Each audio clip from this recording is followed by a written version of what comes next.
I'm in Costco today and I'm going to share some appliances with you. We're going to start off with the Samsung, and of course now they've moved their handles down below. This particular unit has the water and the ice down below. It's a separate door. That's a smart decision on them, and I'm still not fond of the handle down below.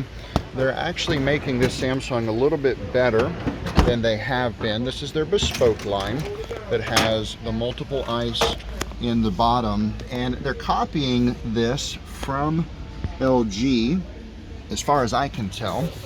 Very similar companies, LG and Samsung, very similar problems in their refrigerators, both with the ice maker and also with the compressor.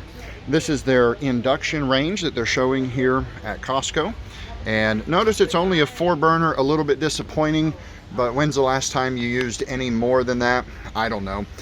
It does have a large, very large one here, so that's kind of nice. But I'm not crazy about the look of Samsung's controls on this particular range. But I do like induction technology. You just have to be careful. When you're touching the pan while it's working, the microwaves will actually begin to terminate in you, and so you can actually get radiation from it. Then we're going to look at more Samsung. Here's their laundry, the bespoke line. Don't let that 20-year warranty fool you. That is for the motor only, parts only. That does not include the labor to have it repaired. And as always with Samsung, I don't recommend them on their washers. And I know people think I'm being unfair, but I'm really trying to save you some money. I wish I could say there's one brand that's always best. Unfortunately, I can't. Just today, I was at another big box store looking at appliances, and there was a couple looking at this particular Samsung. And I came by and I said, "Don't do it, don't buy it." And the lady said, "Why not?" And I said, "Because it'll break." And I explained how the suspension will have problems and it will cost them money, a couple $100 to have a technician repair that. And she said, "I don't care, we'll just put it on the credit card." What a poor attitude. I hope you're not buying appliances just for appearance. You want to buy for durability. Now, we're looking at some LGs. This is that cool one. You knock on it and the light comes on. You can see through. Is that really a feature that you need? Kind of like the Samsung back there with the TV. Do you really need that feature? Is it something worth paying for? Now, on the LG ice maker that's in the door, I'm not very crazy about this, and I'm going to do my best to show you why. It still has plastic components holding the gears and the auger. Look at that. So you're going to have a problem with that eventually. That's going to break, and it's going to cost you to have it repaired. That's the problem they've had in the past. Now, they do have the additional ice makers down below, if you can see it here, and this is a much better design. It appears like others are copying that design. Here's their gas range they have at Costco.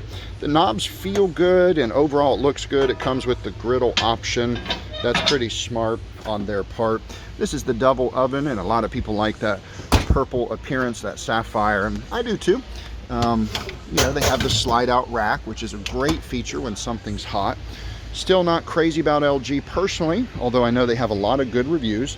Now, here's one LG item I would like to try.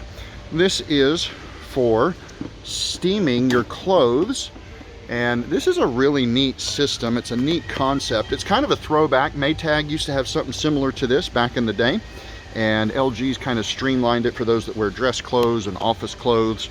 And I wouldn't mind trying this unit. I think that'd be kind of cool. Now, the LG stackable, I don't typically recommend. I don't like front loaders, generally speaking. I know that's my preference, doesn't have to be yours. LG has gotten better on their washers. I'll never understand why somebody would pay extra money for a little washer inside of their washer. That's just one more thing that can break. I don't recommend that you do it. Moving over to GE, I gotta say, profile, they've got a good look these days. They've changed the design and the layout. The touchscreen is very intuitive. Most of the GE ranges are made in Georgia in the Roper plant that Whirlpool was shutting down, so I applaud them at least for keeping American jobs. Most of these cheaper appliances are keeping Americans active, but in the repair industry. This is their new profile. This is the most basic profile. And overall, this is a pretty good dishwasher. I don't have any complaints about it. Easy to use, has bottle jets. It's also going to have silverware jets, which is great for its price point. When you compare this to other washers, I still like the GE, how it has the Piranha hard food disposer down below in the pump. That's going to save you a major service call one day where you won't have a technician overcharge you for a pump. This is their basic counter depth refrigerator. Very simple, not a lot to say about it. I would get it if I had to. Actually, I think I would try one of these also. I want you to see this. This is a very interesting machine. This is a Whirlpool, and look, they have it for $900, but I want you to notice this. The size of it is odd. It's a 38 inch. Now, most side-by-sides are actually 36 inch. This thing is huge, and you can tell just by looking at it how large it is. This thing is fairly large. I would try this fridge. If you're in a pinch and you're in Costco right now and you're looking for a machine to get, I would get this over most of the French door refrigerators because this should be more dependable. Madea chest freezer, super basic. The Hamilton Beach, I find this one interesting. Garage ready, look what they're doing. Everything has its own bin.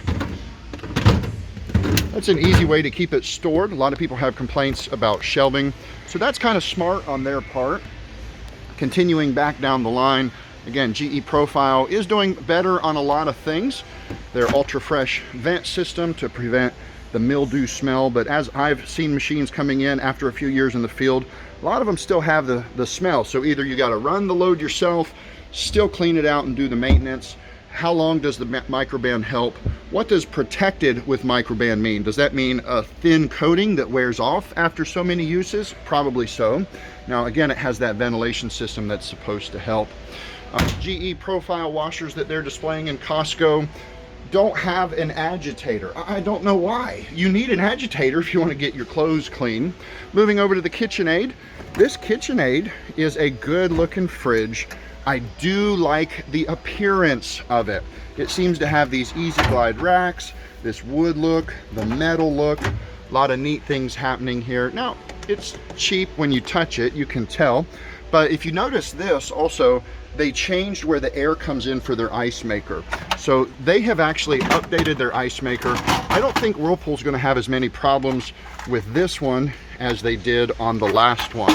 So they have solved some of the problems. They used to bring the air in from up top and it caused a water leak and a series of other problems on that 5-door fridge. All the handles at Costco are loose. I think that's just the people putting them together. I like the extra level of storage tray. Very smart on KitchenAid's part, but the question is, do you need to spend the extra money? Finally, we get to their dishwasher, and I'm not as impressed with it.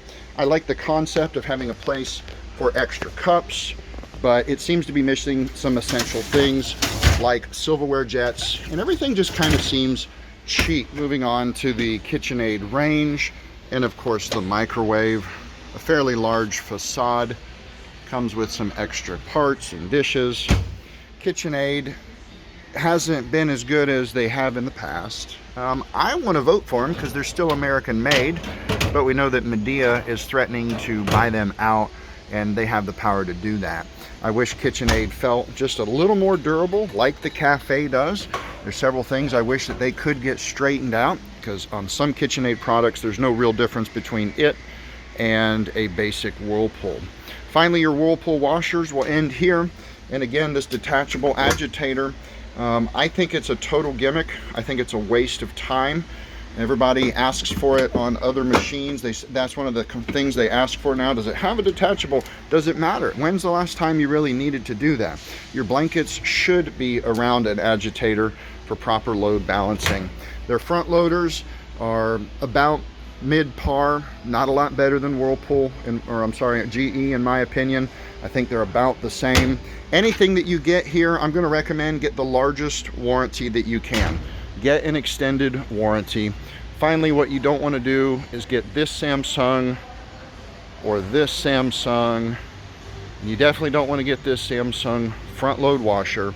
They're going to lie to you and tell you 20-year warranty, but if you pay attention, that is a parts only warranty. So whatever you do, don't get Samsung. If you do, I'm afraid you may end up regretting it. And people are rough on their stuff. I'm not trying to abuse these machines, but I want you guys to think about what you buy. Don't buy the Samsung to save money. It's going to cost you in the long run, and you're going to regret it. So I hope this helps you save some money. Hope